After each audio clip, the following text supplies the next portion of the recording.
ask if Dr. Pramod Yadev from the All India Ayurveda Institute, Government of India, is with us online. Dr. Pramod. Yes, namaskar to everyone. And it's an honor to have me amongst this gathering. And I'm just for my introduction, I'm working as a faculty at All India Institute of Ayurveda, which is a tertiary care institute under Ministry of Ayush, Central Government of India.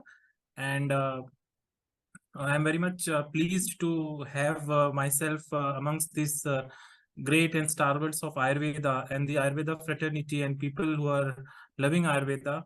So, and also it is the 8th Ayurveda Day. So it is an honor to be amongst all of you. And I would be very much fortunate to share a few of my studies and findings with the gathering. Thank you.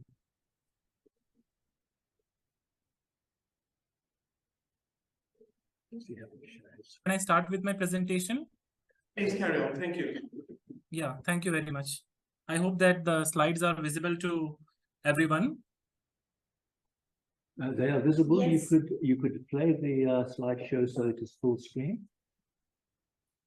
Yeah, so I will be just presenting the relevance of Ayurveda in the present scenario with an evidence-based approach. So, and as I have seen that the learned community already knows about what is Ayurveda, to just a couple of slides, I will be just telling about that Ayurveda is a science of life, and it revolves around, it is a knowledge system of healthy and happy life. And it advocates the path from illness to wellness to happiness. And of course, it is very much rooted into the community, because in India, at least more than 40% of the population, to 70% of population, they depend upon the traditional system of medicine, basically, most importantly, Ayurveda, for their health needs and for their day-to-day ailments. So it is very much deep-rooted in the public health as well. So it has a potential to meet the demands of the public. And the main objective of Ayurveda, as we all know, that the primary objective has been for as Swastha se Swasthya Rakshan, what we call in Ayurveda in Sanskrit. And it means that the protection of the health of an healthy individual. So the prevention of the disease and the promotion of health has been of prime most importance given in the Ayurveda, as well as after that, the management of disease. So the tripods of Ayurveda are diet, lifestyle, sleep, and celibacy. So it gives a very much personalized and holistic approach. So Ayurveda has advanced concept of health, because WHO already has defined health as not only the absence of disease or infirmity, it is also encompasses the physical, mental, and social well-being. So Ayurveda goes beyond this definition, and it also promotes the environmental well-being and the spiritual well-being as well. We all know that the Ayurveda has its own strength in form of it is a quality, safety, and efficacy assured system of medicine. It is a natural medicine which is time tested, and it is having a holistic approach with the components of yoga, panchkarma, as well as rejuvenation therapy and lot of stress on the immunomodulation or rasayan therapy as well. We have our own understanding of the genesis, the genetic theory of Ayurveda, which is called as the Prakriti. Prakriti is the phenotypes which defines the preponderance to a disease, to a health, through the physical, physiological, and psychological aspects. As I already told that there are three main pillars of health, that is the proper diet, proper sleep, and brahmacharya, which is to be followed, along with coming to the strength of Ayurveda, as I already told that it is a system which nourishes the body, mind, and spirit. And of course, it is accepted by the community at large. It has the emphasis on promotion of health and prevention of disease. Diet and lifestyle has been given more importance in the Ayurvedic system of medicine. We have a holistic concept of health, which encompasses the body, mind, and spirit.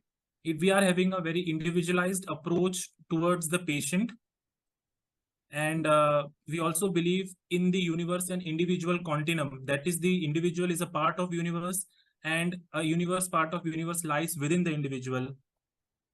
Of course, Ayurveda stresses upon the use of natural products for treatment. We have our own clinical strength, which is towards the lifestyle disorders or geriatric disorders or neurological disorders, and unique therapeutic approach in terms of combination of diet, lifestyle, yoga, as well as the Panchakarma therapy. And recently, the Ayurveda has testified its effectiveness in the infectious cases as well, as in the case of COVID-19. So why the preventive aspect of health is much more important today? Because we have seen the recently shift of the trend of diseases from the infectious disease towards the we can say metabolic disorders are more prevalent today because of the change in diet and lifestyle. More of the population are now migrating towards the cities, and due to this migration, the diet and lifestyle is very much badly affected. The health is affected, the mental aspects are affected. So that's why today the main reasons for mortality are the metabolic disorders. They are the diabetes, hypertension, as well as the cancer. So how can the Ayurveda address this situation? So Ayurveda has certain guidelines like Dinacharya, which are the daily regimen which can be followed. So in the daily regimen, we have the waking up just before the sunrise, drinking lukewarm water, then going for the defecation and urination. Then we have this toothbrushing tongue. So these are the guidelines which have already been set in our classical texts, which has to be followed as a routine every day from the morning to the night. We have the oil pulling techniques. We have the anjan, the nasya, that is nasal drops. Then physical exercise has been given due importance, as well as then doing abhyanga, as well as snan.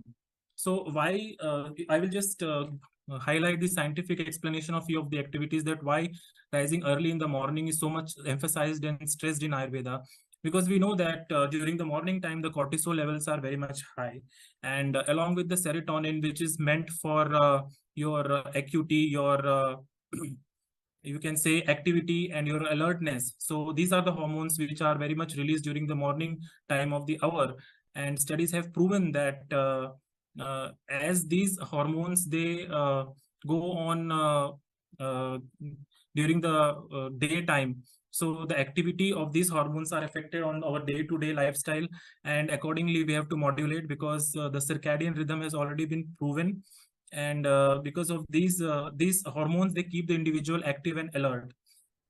Just I was highlighting the importance of Ayurveda in terms of the Dinacharya, the Ritucharya, the daily regimen, as well as the seasonal regimen, which has been mentioned in our classical text, and what are the possible scientific backgrounds on which these features have been mentioned. So I was just giving explanation of the activities. The very first activity is to wake up early in the morning, because early in the morning we have a minimum noise pollution, so it enhances our concentration, because it is devoid of any type of noise, air, or environmental pollution.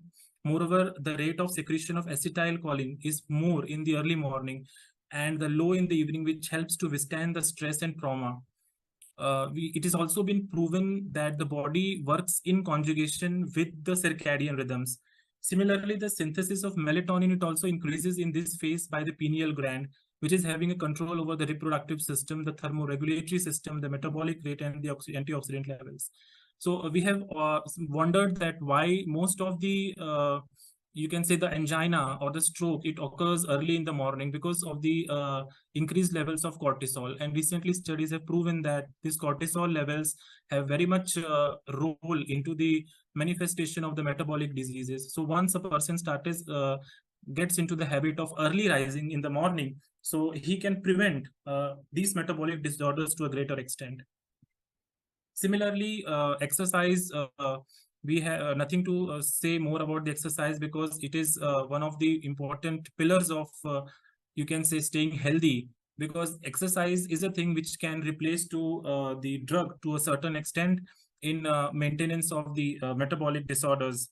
So in Ayurveda also it has been given due importance. So Vyayam can be combined with yoga as well to achieve the healthy status. And for the person who cannot have the time for carrying out this Vyayam, they can use other alternatives, like they can use the lifts instead of the stairs. They can do a stretching or exercise in the break time. Recently, Ministry of Ayush has launched the Y break, which can be used even in the office hours to alleviate yourself from the stress, from the exposure or the stress of the screen time can be reduced.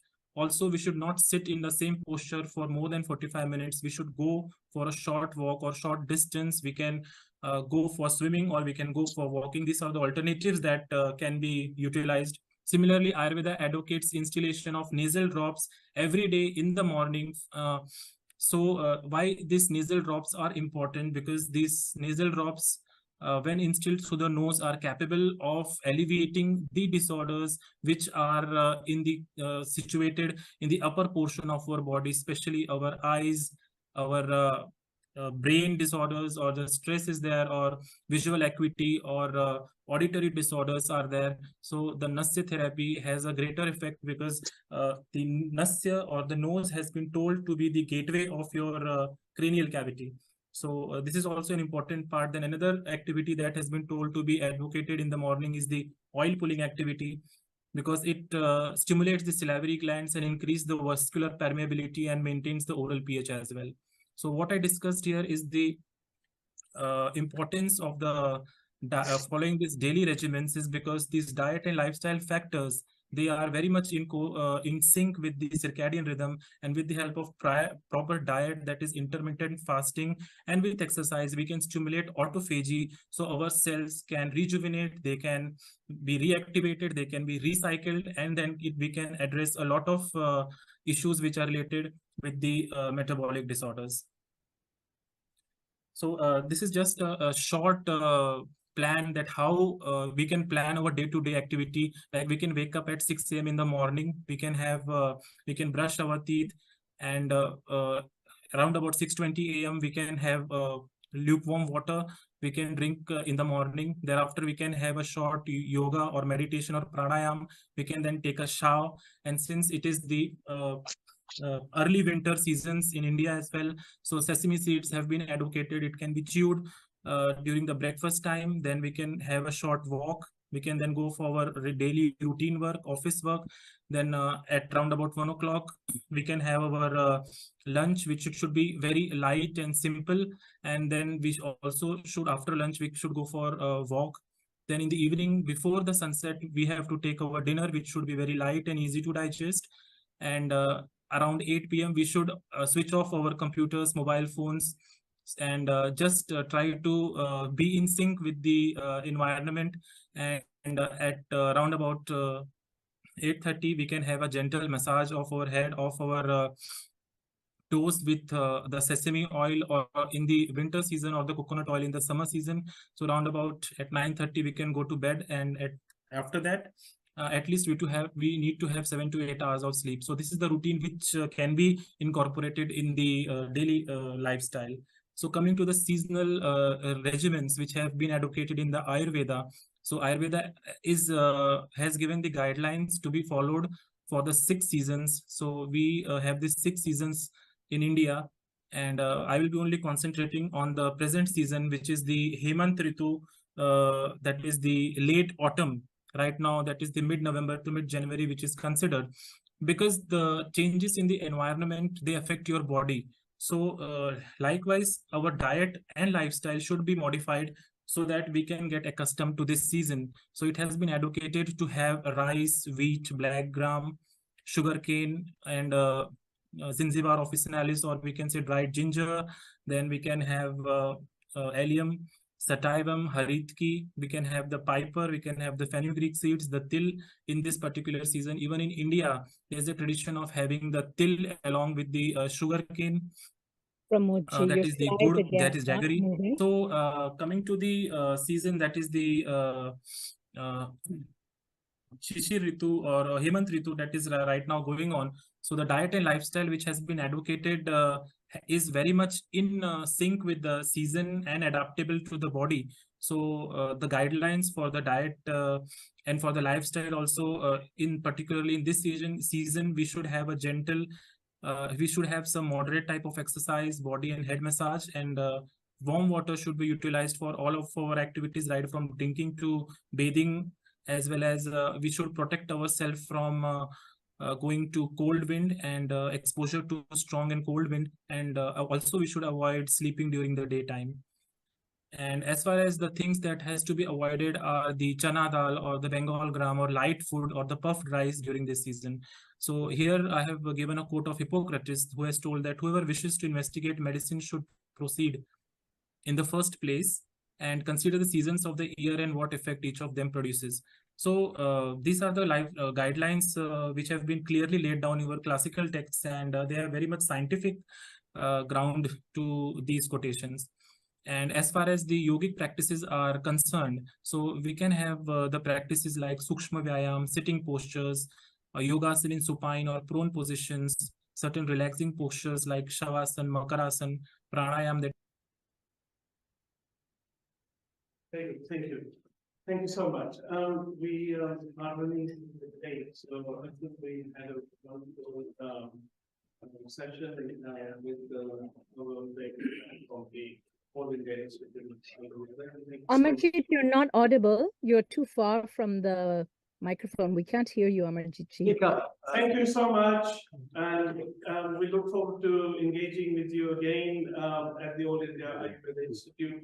Thank you, Dr. Mrs. Nasari, Professor Nasari ji, for all your benevolent blessings. Thank you. So, thank you very much, sir. Thank you. So, carrying on with our program, I'm delighted to have with us